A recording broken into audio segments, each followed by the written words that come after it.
Just first and foremost, I'm really excited. Appreciate everybody being here. To think it's year 3, new team and a new season. We couldn't be more happy here to open up here at home against 2 great teams. But obviously our focus is on a Memphis team that is going to be fun to watch on opening night. They're top 40 in the country in tempo, so our fans can expect a team that's going to press. They're going to try to make it ugly. Obviously, we're familiar with them because we played them last year, and we have a lot of respect. The head coach has done a great job in the transfer portal, bringing in some really good players. So it should be an absolute dogfight that I'm asking our fan base to come out like you always do and support this team that is on a journey like no other. A lot of new faces, and a lot like everybody else in the country. We're trying to create an identity and find our identity, and we got a big challenge here on opening day. I'll start with Roddy here in the front. Yeah, we talked to you at different stages of the offseason now, and I mean, you've obviously had a chance to see your team against somebody else and scrimmages and things like that, and you've seen them now in the last few weeks too. Going into opening day, I mean, what's kind of your thoughts on where you are right now as a team? Well, I really love this team. I think one thing is we're very unselfish, but we're almost unselfish too much. We've talked about it in practice, and I've joked about this. Our fans might need to bring baseball gloves because we are slinging that ball. Is that a fair statement? Yeah, fair. Yeah. But that's in a good way. It's not that we're bad passers. It's that we love the home run pass. We love to thread the needle. We love to make the showtime pass, and sometimes it's just a simple old-school jump stop and make the simple pass. So on opening night, I'm looking for us, and we're going to have this because we're playing a team that wants to press, and they live off turnovers. We've got to be 14 turnovers or less if we want to have a fighter's chance. But most importantly, I got a team that's got a lot of pieces. We got a lot of different lineups we can put out there on the floor. We can go big. We can go small. But I'm excited, to be honest with you, just because I need to see it, right? Closed doors is one thing, but when the lights come on, that's a whole different thing. So I think both of us we're ready, we're prepped for it, but let's get this first one under our belt and go from there. Sam here in the front. Is it advantageous at all to be facing a team that's already played a game and you got some tape that you can watch on them? And are you kind of just at this point itching at the bit to just get a game going after last night? Watching all these other teams and you got to wait till Thursday. Yeah, both. I think one for them. I think that's why this is a great game that I've let our team know we got to come ready to go. They've played South Carolina. Right, we all watched that. We talked about it as a team earlier, so obviously there's not going to be a scare factor. She did a great job of playing a great preseason game that's going to put them in position. And then, like you said, I think we're competitors. I know this one especially right here. She lives for these moments. She loves it. She came back for another year because she loves what Mississippi State's about. So to be opening up on opening night this week, I think we're tired of practice, right? I'm excited. we're ready to play somebody else. Jacob here in the front. Coach, has this offseason been any different for you compared to your last 2 years, and if so, how? I'd definitely say it's different. I think each year is different. I think it's just the landscape of college athletics. First and foremost, shout out to Michelle Clark-Hurd, my former assistant, getting a win last night with Mercer. We're happy for Corey Irvin as well. She's playing a tough schedule, but we've got new coaching staff members. And then, like I said, with the transfer portal, we've added some electric, exciting players. But with that, we're trying to put together a team.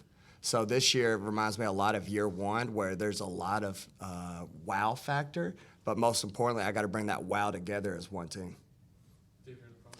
Jerkaila. Oh, man. Well, we're not ignoring you out there.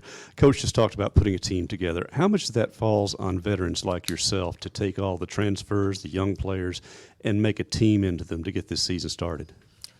Honestly, I just feel like, the players that he's brought in can really help us a lot. I feel like they bring the pressure off me because there's such a threat. There's so many threats on the court. Like he said, we're very versatile.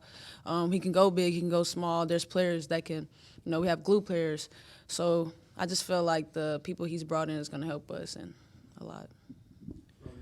Jerk, who's kind of impressed you so far? Some players that really kind of jumped off, maybe been a tough one that you've gone up against in practice, or somebody that you think's really going to make a big impact?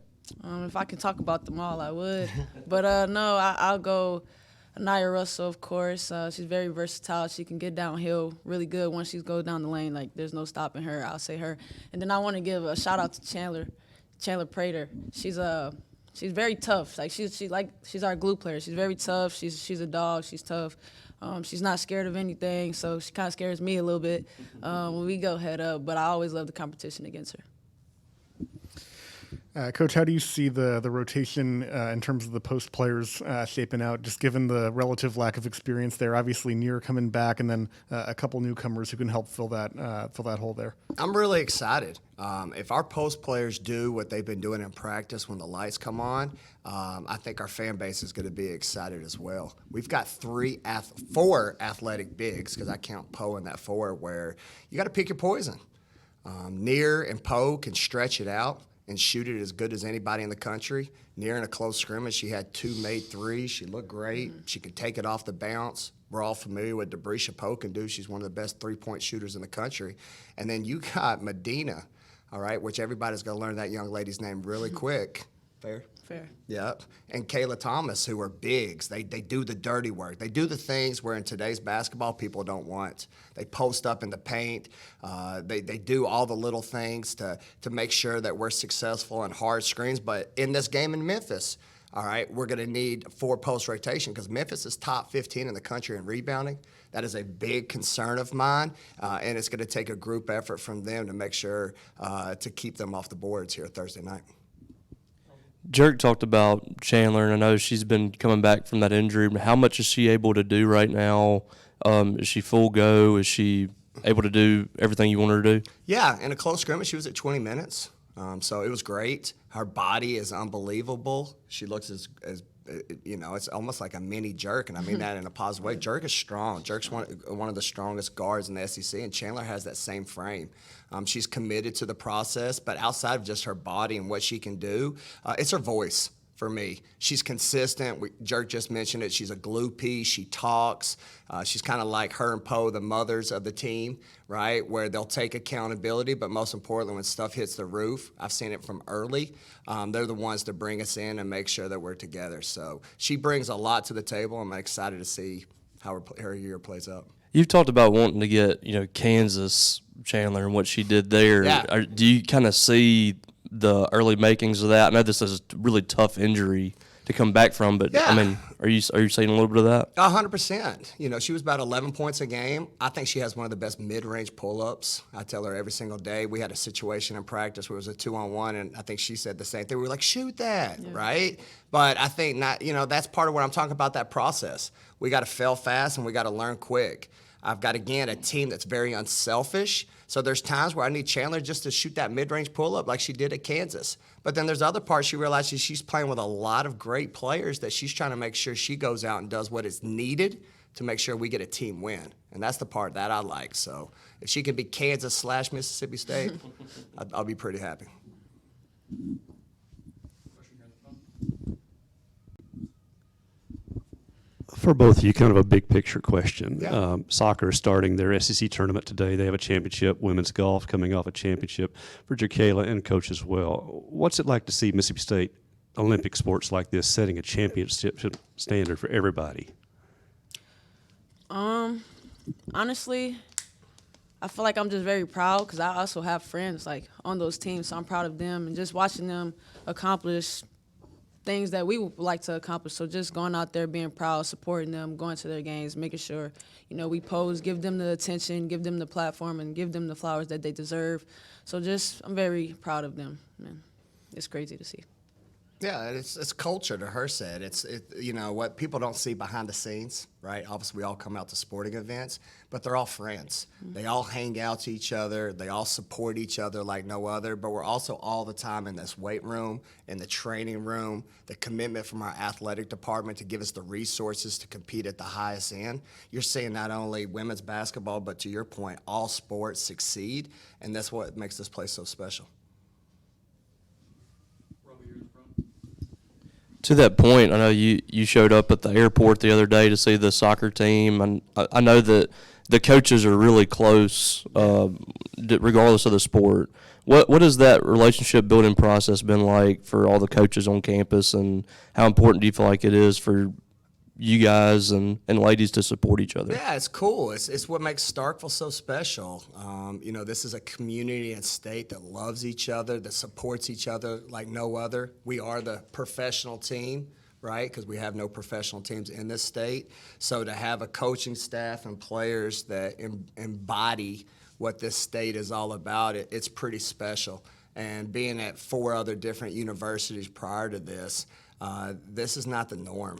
And so what the question was asking from me earlier, it's really cool when you have a support circle and a community that, you know what, yeah, it's easy to support when we win, but we also have each other's back when we lose. It's fun to be a part of. Jacob over here.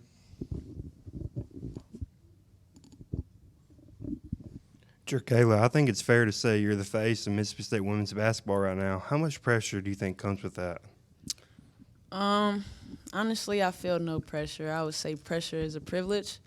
So I just feel like I really just want the focus, or the main focus, to be like just on the team, and then what we have this year, and then our coaching staff, what they have for us, and just being successful and just going out there playing every night so that, we can just all be the face of the team, Thanks, everybody. Appreciate you. I can't see anything. I didn't want to wear my glasses. No contacts today, kid? Nah,